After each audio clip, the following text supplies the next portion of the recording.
दिल की बात एक ऐसा कार्यक्रम हो रहा है मैडम, जिसमें हर आदमी अपनी मन की बात कहता है। तो हमने एक प्रोग्राम शुरू किया दिल की बात, जिसमें आदमी अपनी बात किसी को नहीं नहीं कह पाता। तो वो आज हम इसी परिवेश में जाकर अपने दिल की बात के लिए हम आपके पास पहुंचे हैं। तो आज मैं दिल की बात के माध्यम से मैं आज भारतीय जनता पार्टी की जिला उपाध्यक्ष रेखा जी सेन के हम लोग घर आए हैं, जो कि आज की महिलाओं पर जितने भी अत्याचार हो रहे हैं उनके बारे में एक निरपेक्ष जो बात कही जा रही है कि ये अपने दिल की बात कहे कि उन महिलाओं के प्रति, उन महिलाओं बहनों के प्रति, उन पीड़ित महिलाओं के प्रति जो भी बातें होगी वो आज हम रेखा जी से पूछते हैं कि रेखा जी उनके बारे में क्या सोचती है और उनकी बातों को क्रियान्वित कैसे करती है। तो नमस्कार रेखा जी, पहले तो आपको बहुत बहुत नमस्कार। तो रेखा जी, सबसे पहला मेरा ये क्वेश्चन यही है कि आज को में देखा जाता है कि महिलाओं पर बहुत अत्याचार होते हैं, तो ये अत्याचार होने के बाद भी प्रशासन उनकी हेल्प नहीं कर पाता, तो उसके बारे में आप क्या कहें? आज के ज़माने में जो महिलाओं पे जो अत्याचार हो रहे हैं, घरेलू हिंसा होती है, दहेज की प्रताड़ना फैली जाती है, पुत्र ना या बेटा ना होने पर महिलाओं पर अत्याचार किया जाता है पुरुष प्रधान में प्रदेश में। तो ऐसी महिलाओं को पहले तो मैं कहूँगी कि वह उन्हें शिक्षित होना ज़रूरी है, आत्मनिर्भर बनना ज़रूरी है, आत्मरक्षक करना ज़रूरी है। गरीब स्तर की महिलाओं के साथ कई बार ऐसा होता है कि प्रशासन से स्तर पर सहयोग नहीं दिया जाता। वही उनकी जो अंदर की प्रताड़नाएं हैं वो कुछ लोगों को कहना चाहती है। तो मैं इस परिवेश में ये कहना चाहता हूँ कि एक महिलाएं हैं, उस मध्यमता को लेकर एक भी मानिए कि ऐसी स्थिति हो जाए तो उन महिलाओं को क्या करना चाहिए? गरीब स्तर की जो घरेलू महिलाएं होती हैं, आप सही कह रहे हो। एक तो समाज में उन महिलाओं को मतलब सुनवाई नहीं होती है, दूसरी कानून के पास भी जाती है तो गरीबी और अनपढ़ की वजह से भी उनकी बात को अवहेलना की जाती है और उनको उस चीज़ की न्याय नहीं मिल पाता है।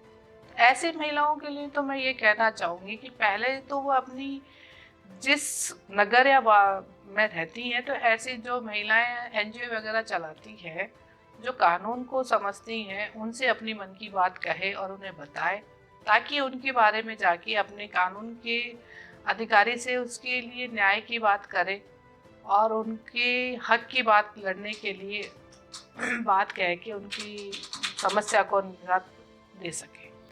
एक एक क्वेश्चन आपसे बात करना ये चाहता हूँ कि कुछ सरकार ने संविधान के अंतर्गत महिलाओं को बहुत कानून के अधिकार दे रखे हैं। उस कानून की अधिकार के अंतर्गत भी कुछ अवहेलनाएं करती है, उन कानूनों को फायदा उठाती है कि पर्दे के पीछे रहकर भी युवा वर्ग, आदमी के वर्ग, ये मान लीजिए मर्दों के वर्ग, जिस तरह से वो फायदा उठाने का हिम्मत करती है, वो महिलाएं जो कुछ नहीं कर पाती लेकिन इस तरह के फंडे अपनाती है, उन महिलाओं के बारे में आप बताइए। ऐसी महिलाओं के लिए तो मैं ये कहना चाहूँगी कि सख्त से सख्त जो कानून महिलाओं पे बने वो तो सही है, पर पुरुष भाइयों को जो प्रताड़ना महिलाएं वो देती हैं अपने पति या अपने परिवार को, तो कानून उनकी पूरी जांच पड़ताल करके और उनके बारे में सख्त सख्त उनको सज़ा दी जाए और उनके हक में, भाइयों के हक में ये सुनवाई करके और उस महिला को सज़ा दी जाए। कभी महिला के साथ अत्याचार होता है, किसी पुरुष के साथ अत्याचार होता है, वो गरीब महिला है, कुछ करना चाह रही है, मान लो किसी के ऊपर केस कर दिया, लेकिन तुरंत क्या होता है कि सामने वाले पे केस करने पर किसी नेता का, किसी बड़े अधिकारी का फोन आ जाता है, ठीक है, और फिर वो महिला कुछ नहीं कर पाती। तो उस महिला को आप लोगों के साथ रह के उसको किससे मिलना चाहिए? ये बात सही है कि आज के ज़माने में हमारे कानून को कुछ पदाधिकारियों ने खरीद रखा है, पैसों ने खरीद रखा है। जो कानून के भ्रष्टाचार पदाधिकारी है, लालची है, पहले तो उन पे कानून को सख्त से सख्त कार्रवाई करे और ऐसे को दोषी को सज़ा दी जाए जिन महिलाओं की वह बात सुनवाई न करते हैं, और जो ऊपर की बात को महत्व देके उनको सख्त सख्त कार्रवाई देनी चाहिए, सज़ा देनी चाहिए। आज के गाँव के परिवेश में माँ बाप बहुत मेहनत करते हैं, मेहनत करने के बाद भी अपने बच्चों को, लड़के लड़कियों को पढ़ाकर आगे की ओर बढ़ाते, फिर भी वो उनको एक दगा दे जाते हैं कि कहीं दूसरे कास्ट में शादी कर लेना या घर से भाग जाना। तो उस स्थिति में उन माँ बापों पर क्या बीतती है और उसके बारे में क्या कहना चाहिए? ऐसे स्थिति में मैं पहले तो जो माँ बाप अपने बच्चियों को पढ़ने के लिए घर से बाहर भेजते हैं, जो बच्चा बच्ची शिक्षित है और अपने पैरों पे खड़े होकर खुद स्वयं नौकरी करते हैं और अपना जीवन साथी खुद ढूंढते हैं, तो मैं ये कहना चाहूँगी कि वो उनके लिए अधिकार है। पर जो बच्चे अपने पैरों पे ना खड़े होके और अपनी पढ़ाई को, शिक्षित को नहीं समय देकर अपने माँ बाप को पहले समझना चाहिए, अपने समाज को पहला महत्व देना चाहिए उन बच्चियों को, क्योंकि सुख दुख जो भी है उनके माता पिता से बढ़कर जीवन में सोचने वाला कोई नहीं है। नहीं, वो बात तो आपने बिल्कुल सही कही कि सोचने वाला नहीं। मैं ये पूछना चाह रहा हूँ कि उन माँ बाप पर क्या बीतती होगी। आपने एक बात कही बहुत बढ़िया कि चलो उन्होंने अपने पाँव पे खड़े हो गए, पाँव पे साथ ही सरकारी नौकरी कर ली या कुछ अच्छा कमाने भी लग गए, उसके बाद शादी कर ली, लेकिन फिर भी माँ बाप को इग्नोर किया जाता है। वो क्यों है? जो बच्चे अपने माता पिता को अपनी सुखों से इग्नोर करते हैं और उन्हें दुख देते हैं, ऐसे बच्चियों को तो मैं ये कहना चाहूँगी कि जो माता पिता तुम्हारे जो सुख दुख के साथी है, आज तुम उनको समाज से अदर कर रहे हो और अपना जीवन साथी खुद चुन रहे हो, ये बहुत गलत बात है। मैं इस चीज़ के लिए बहुत खिलाफ हूँ। पहले प्रायोरिटी अपने माता पिता और समाज को देना ही सबसे बड़ा महत्वपूर्ण है।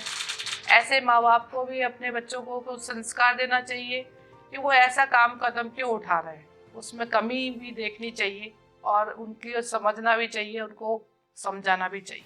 पढ़े लिखे की बात चलती है तो पढ़े लिखों में आज ये देखा जाता है कि इतने नशे के प्रताड़ित हो रहे हैं। स्मैक का है, अदर कई नशे लेते हैं, ड्रिंक्स लेते हैं, सिगरेट। ये भी देखा जाता है कि वो लड़कियां, पढ़ी लिखी जो लड़कियां हैं, वो भी आज सिगरेट और स्मैक का वो लेती है।